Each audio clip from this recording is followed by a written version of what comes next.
Hey everyone, welcome to God's Plan Your Part Year 2, where this year we're reading through and studying the entire New Testament one chapter at a time. Thanks again for joining us in discovering God's plan and your part in it. Today we're looking at Matthew chapter 23, and reading over it, I think it's really easy to think about other people. One, it's easy to look at this and be like, oh man, these Pharisees are pretty terrible. And then second, you might think, oh, I know somebody just like these Pharisees. And I think the encouragement would be, okay, let's do a little bit of looking at ourselves. How are we like these warnings that are directed toward the Pharisees? First of all, I think Jesus is pretty unhinged at this point. This entire chapter is an incredible indictment against basically all the religious leaders of the day. I mean, he's specifically calling out the Pharisees, but I think this would apply to many of the people who were leaders in that day, and there's essentially just constant warnings of how they are missing the mark, and by missing the mark, they are missing the kingdom. Yeah, so basically the entire chapter is laid out for Jesus to send his 7 woes or speak his 7 woes over the Pharisees and Scribes. But then at the very end too, he also is mourning over Jerusalem because they too, like the Pharisees, are in a similar situation where they just are rejecting Jesus straight out. One thing that really caught my eye about the Pharisees when Jesus is calling them out in the last, I believe it's the last one, the last woe to the Pharisees and Scribes, he basically says to them, you're not what you say you are, because you even say to yourself in verse 30, if we had lived in the days of our fathers, we would not have taken part with them in the shedding of blood of the prophets. And I think that's similar for even me to say. Obviously, I'm not Jewish. I'm not a Pharisee, but I think there are many times that I would read through the stories of the Old Testament or even the New Testament when they're crucifying Jesus, where it's well, that definitely would not have been me. But even myself reading these own chapters, I recognize my own skepticism of how I probably would have reacted if I would have witnessed what Jesus was up to, or if I would have witnessed what the prophets beforehand were trying to say. Because how easy is it for us, even today, to just follow the crowd because it's what everybody else is doing, or you speak out of your discomfort or things that, I don't know, that bother you. So for instance, the Israelites, they were speaking out of their frustration and their lack of food, their lack of water. And I know without a doubt, those same thoughts, those same things would have come into my own mind. And coming from a place of, like I said, oftentimes skepticism, hearing the message of the prophets or the really outlandish things that it seemed that they were saying at the time, I probably would have gone right along with everybody else and been yeah, those guys are absolutely nuts. There's no way I'm listening to a word they say. So it's really interesting that Jesus is calling that specific piece out, because I know myself, I would normally say oh no, I would always follow Jesus. I would definitely do what he said, knowing this side of things. But coming from the other side where you are living it in the moment, I think it would be much more of a challenge, and I would more than likely fall on the side of what the Pharisees are being accused of. It is really easy to assume that we are always the good guys in this story. Victors, yeah. And I think that happens when we read over things and just assume that Jesus is calling out other people's problems and not our own. So just to kind of walk through this chapter, there are several warnings to the Pharisees, and these are applicable to us today. The first thing from the very top, I think, verse 3, Jesus is telling his disciples, you need to listen to them because they sit on Moses' seat. That means they're teaching the law, and the law is important. But he said, don't do the works they do, for they preach, but they do not practice. So from the very top of the chapter, Jesus is saying these people love to preach and teach and tell you what to do, but they don't even follow their own preaching and teaching.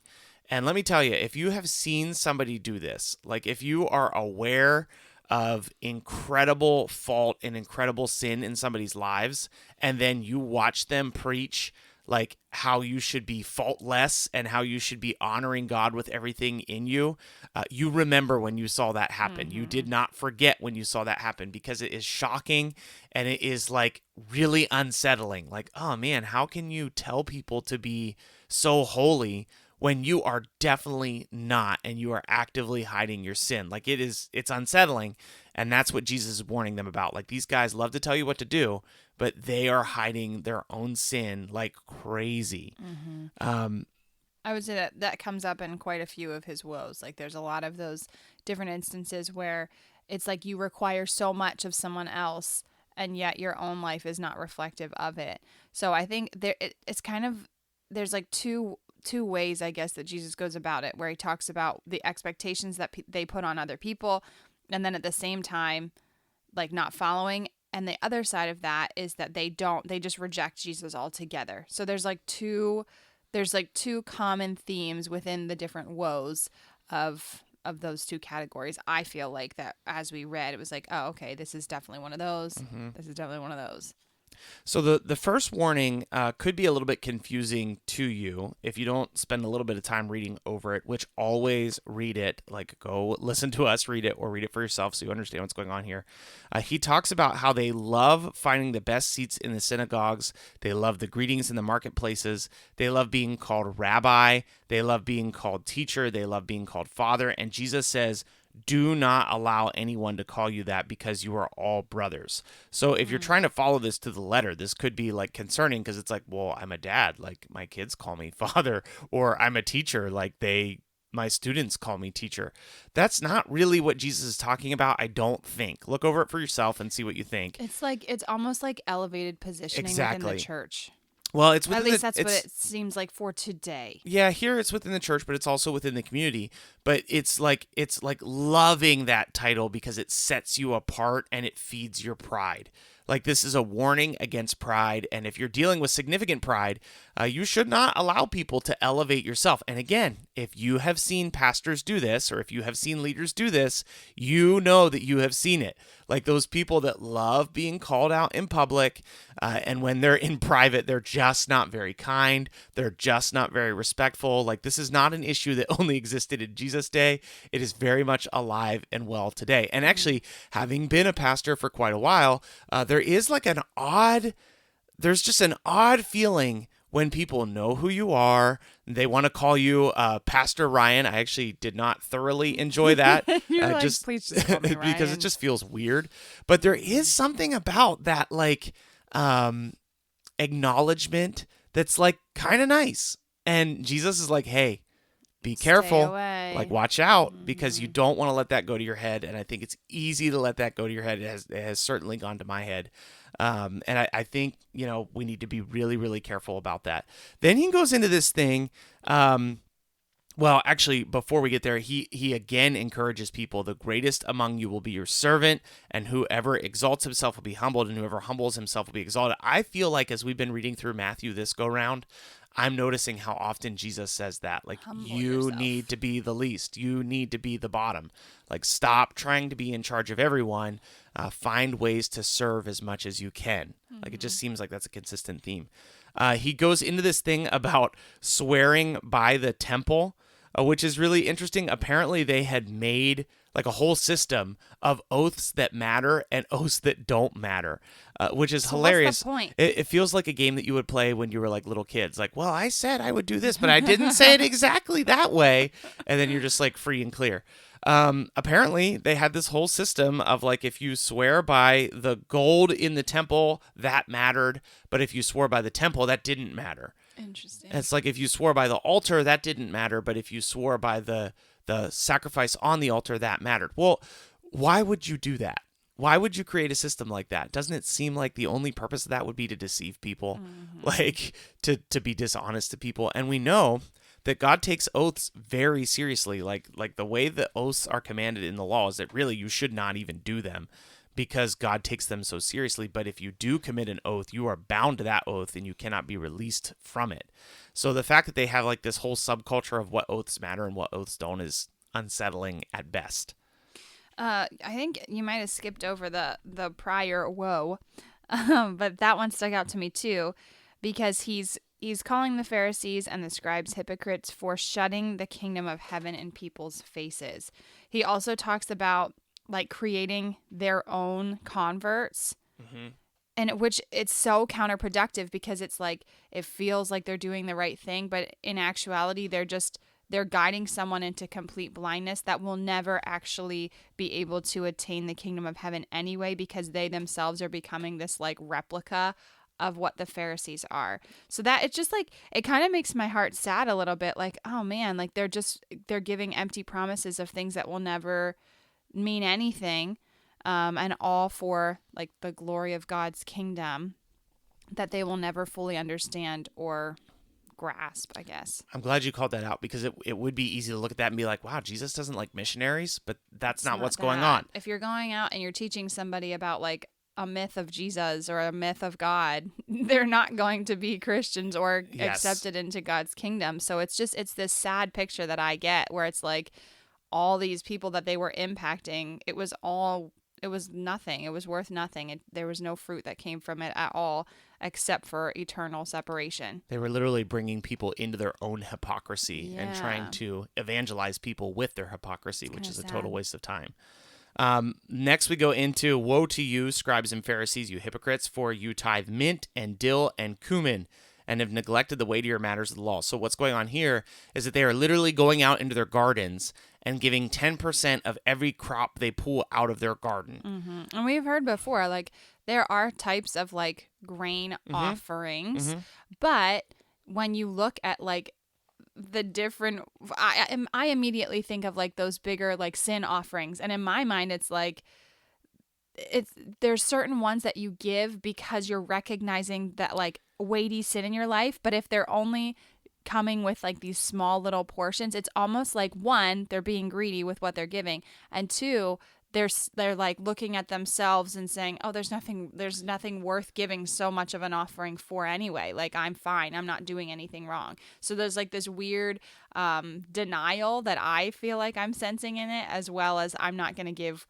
as much as I can. The other thing is that they're not being generous at all. Like they don't actually take time to care financially for God's people, and they don't take time to care for the poor among them. So it's like, sure, like tithe on everything. If you want to tithe on the salt in your house, go for it. If you want to tithe on your pepper, that's fine. God will accept that because it's 10%. You're trying to be faithful to the law. But what's even a bigger deal in the law is to care for widows and orphans and sojourners, and you're not doing any of that.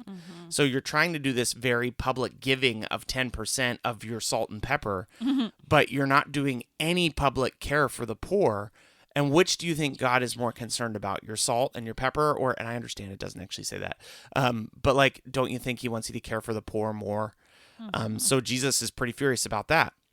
Then he kind of goes into what I would say kind of this final movement of like just valuing outward appearance instead of inward change. So he talks about cleaning cups. He talks about straining wine. He talks about being whitewashed tombs. All of these things are for extreme outward appearances, but the inside is disgusting. And I think something should be said of that, because whitewashed tombs oftentimes gets like flung out there when people are like, well, you're being a hypocrite. You're a whitewashed tomb. Yeah, but okay, hypocrisy was a part of it, but it is hilarious to me sometimes when in my opinion, some of the like the people that use this most frequently are the ones that are doing these exact same things. It's like, it's not just about hypocrisy. It was about the fact that you're trying to put on this weird, like, I don't know, guise of what you think is so amazing and people love you for, when in reality, you're just a terrible person.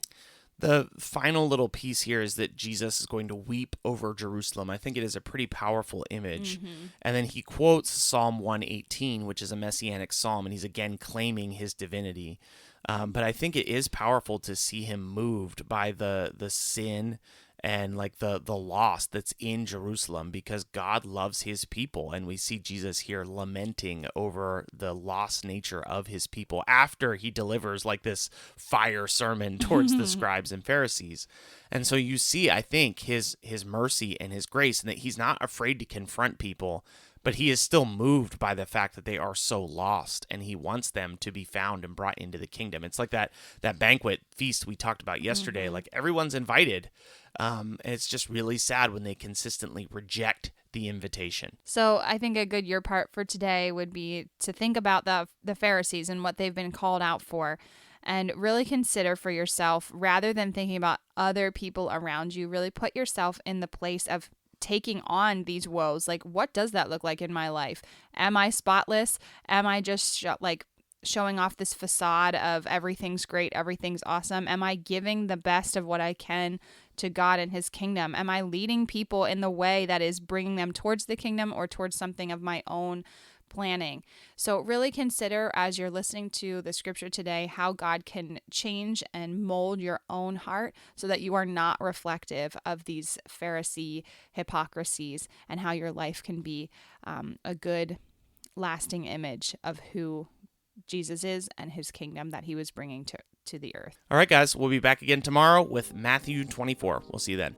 Thanks for joining today's episode of God's Plan, Your Part. As always, please consider partnering with us, as we are a listener-supported podcast that we hope to continue to grow with support from listeners just like you. We've made it super easy to partner with us, and you can support us by following the link in our show notes or our description. You can support us with as little as $3 a month. Every little bit of this helps so much, and we're so thankful for your support. With that in mind, here's today's reading. Matthew chapter 23. Then Jesus said to the crowds and to his disciples, "The scribes and the Pharisees sit on Moses' seat, so do and observe whatever they tell you, but not the works they do. For they preach, but they do not practice. They tie up heavy burdens, hard to bear, and lay them on people's shoulders, but they themselves are not willing to move them with their finger. They do all their deeds to be seen by others, for they make their phylacteries broad and their fringes long. And they love the place of honor at feasts, and the best seat in the synagogues, and greetings in the marketplaces, and being called rabbi by others. But you are not to be called rabbi, for you have one teacher, and you are all brothers. And call no man your father on earth, for you have one Father, who is in heaven. Neither be called instructors, for you have one instructor, the Christ. The greatest among you shall be your servant. Whoever exalts himself will be humbled, and whoever humbles himself will be exalted. But woe to you, scribes and Pharisees, hypocrites! For you shut the kingdom of heaven in people's faces. For you neither enter yourselves nor allow who would enter to go in. Woe to you, scribes and Pharisees, hypocrites! For you travel across the sea and land to make a single proselyte. And when he becomes a proselyte, you make him twice as much a child of hell as yourselves. Woe to you, blind guides, who say, if anyone swears by the temple, it is nothing. But if anyone swears by the gold in the temple, he is bound by his oath. You blind fools, for which is greater, the gold or the temple that has made the gold sacred? And you say, if anyone swears by the altar, it is nothing. But if anyone swears by the gift that is on the altar, he is bound by his oath. You blind men, for which is greater, the gift or the altar that makes the gift sacred? So whoever swears by the altar swears by it and by everything on it. And whoever swears by the temple swears by it and by him who dwells in it. And whoever swears by heaven swears by the throne of God and by him who sits upon it. Woe to you, scribes and Pharisees, hypocrites! For you tithe mint and dill and cumin, and have neglected the weightier matters of the law, justice and mercy and faithfulness. These you ought to have done, without neglecting the others. You blind guides, straining out a gnat and swallowing a camel. Woe to you, scribes and Pharisees, hypocrites! For you clean the outside of the cup and the plate, but inside they are full of greed and self-indulgence. You blind Pharisee, first clean the inside of the cup and the plate, that the outside may also be clean. Woe to you, scribes and Pharisees, hypocrites! For you are like whitewashed tombs, which outwardly appear beautiful, but within are full of dead people's bones and all uncleanness. So you also outwardly appear righteous to others, but within you are full of hypocrisy and lawlessness. Woe to you, scribes and Pharisees, hypocrites! For you build the tombs of the prophets and decorate the monuments of the righteous. saying, "If we had lived in the days of our fathers, we would not have taken part with them in shedding the blood of the prophets. Thus you witness against yourselves that you are sons of those who murdered prophets. Fill up then the measure of your fathers. You serpents, you brood of vipers, how are you to escape being sentenced to hell? Therefore I send you prophets and wise men and scribes, some of whom you will kill and crucify, and some you will flog in your synagogues and persecute from town to town, so that on you may come all the righteous blood shed on earth, from the blood of the righteous Abel to the blood of Zechariah the son of Berechiah, whom you murdered between the sanctuary and the altar. Truly I say to you, all these things will come upon this generation. O Jerusalem, Jerusalem, the city that kills the prophets and stones those who are sent to it. How often would I have gathered your children together as a hen gathers her brood under her wings, and you were not willing. See, your house is left to you desolate. For I tell you, you will not see me again until you say, "Blessed is he who comes in the name of the Lord." Thank you so much for listening to today's episode of God's Plan, Your Part. Don't forget, you can find us on just about every social media platform and YouTube.